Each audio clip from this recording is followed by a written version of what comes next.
घर के आंगन में आज गोबर का लेप हो रहा है।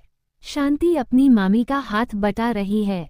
मामा रमेश अपनी छोटी सी रेडी को तैयार कर रहे हैं।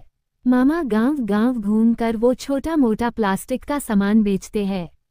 बस उसी को लटकाए जा रहे हैं, कहीं कुछ छूट ना जाए, नहीं तो अगर किसी ने मांगा और होते हुए भी ना दे पाए तो उन्हें दुख होता है। मामा के 2 लड़कियां और 1 लड़का है, तीनों शांति से छोटे हैं। कोई मामा की मदद कर रहा है तो कोई शांति और माँ की। दरवाजे पर किसी की आवाज आती है। आजकल इनका करीब महीने में 1 बार शांति के घर आना हो ही जाता है। शांति उनको आते देख काम को छोड़कर घर के अंदर चली जाती है। रमेश शांति के मामा उनको देखते ही बेमन से उन्हें आने का न्योता देते हैं। मामा, अरे करुणा भाई आइए, आज सुबह सुबह कैसे आना हो गया?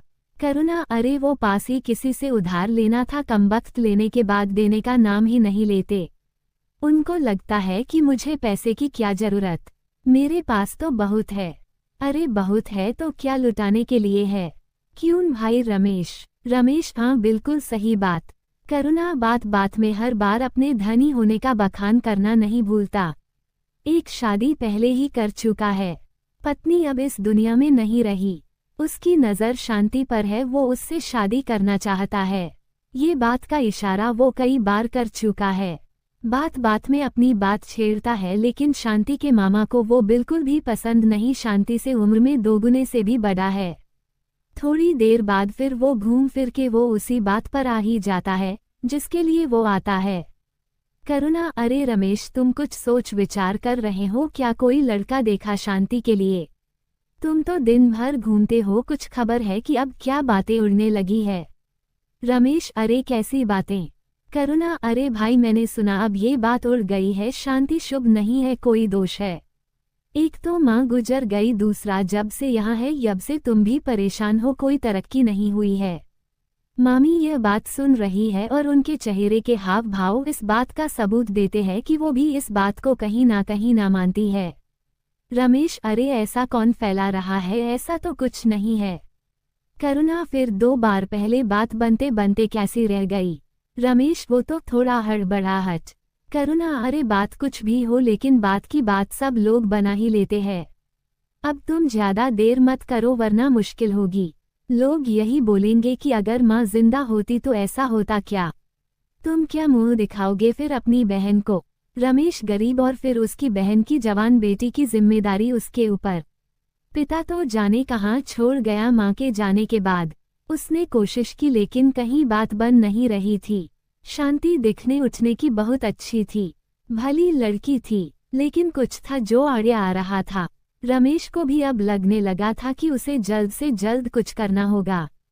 शांति की मामी का भी व्यवहार कुछ बदला सा था, ये बात शांति को भी दिखाई दे रही थी। मामा और मामी की बातें भी उस बारे में होती थी, खुसर फुसर ही सही, लेकिन शांति को पता था कि उसकी वजह से परेशानी अब और बढ़ने लगी है।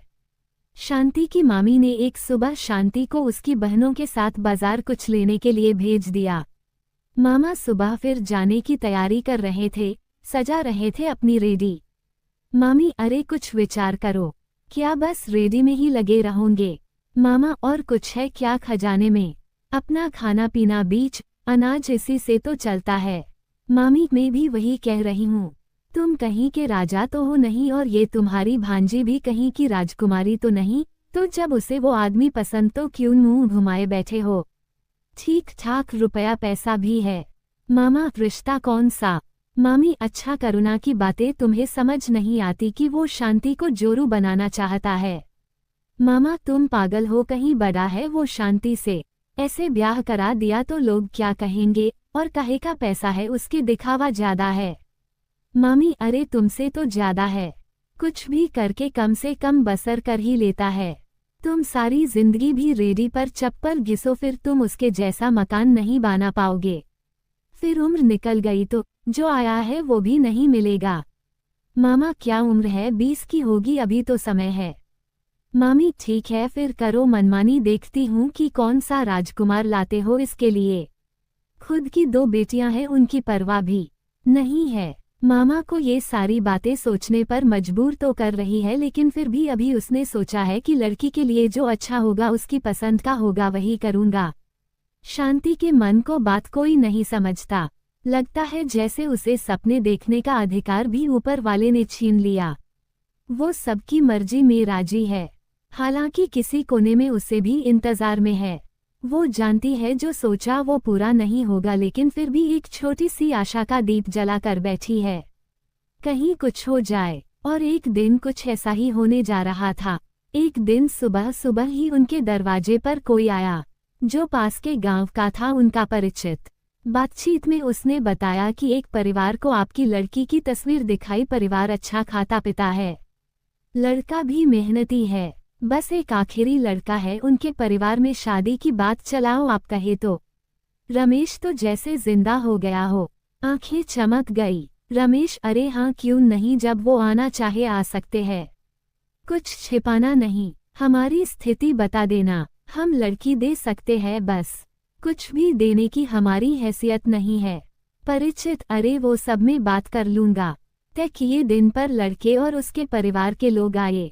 शांति के दिल में फूल खिल रहे थे, जैसे सपने खुद पूरा होने आए गए हो अपने आप।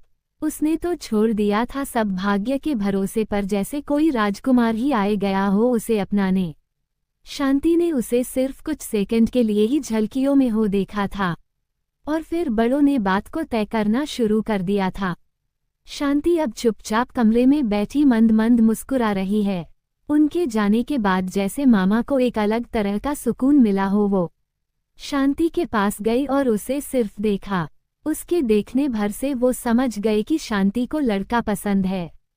वो ऊपर वाले से अब यही दुआ कर रहा है कि अब उसका घर बस जाए, कोई मुश्किल ना हो। शादी वाला दिन आ ही गया।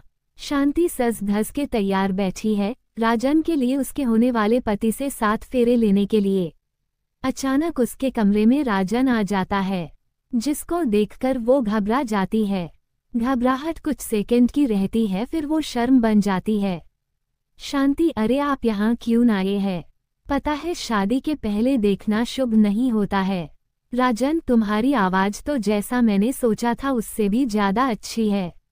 शांति कुछ नहीं कहती, चुप रहती है, बस अंगूठे को मोड़ लेती है। राजन, पहले क्यों मुझसे बात नहीं की तुमने? शांति, पहले मैं कैसी करूं? मुझे लगा आपको बात नहीं करनी है। करना होता तो कुछ प्रयास करते मुझसे बात करने का। मुझे तो आपसे बहुत कुछ बोलना है। लेकिन राजन, अच्छा बोलो, क्या बोलना है? शांति, मेरी बात आप मानोगे? राजन, अब तो सिर्फ तुम्हारी मानूंगा, बोलो क्या है? शांति, सपने मैंने देखे नहीं, डर लगता था को पूरे होंगे नहीं, पर कहीं ना कहीं आप जैसा ही पति चाहिए था।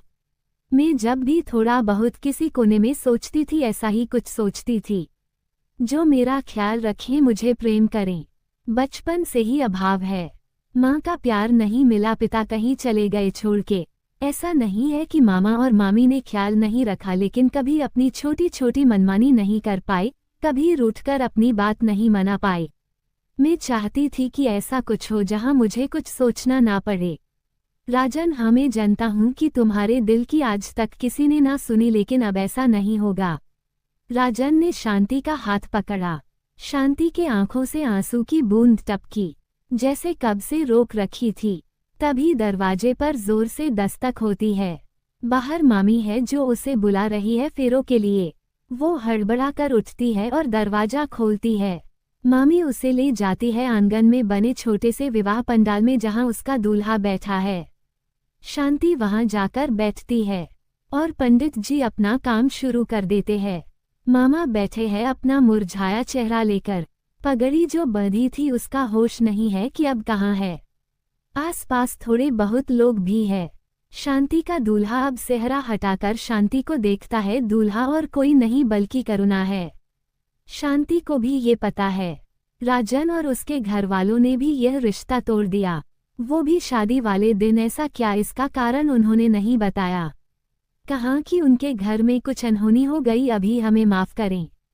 शादी की तैयारी हो गई थी, सभी लोग आए गए। अब की बार अगर शादी ना हुई तो शायद फिर होना मुश्किल है।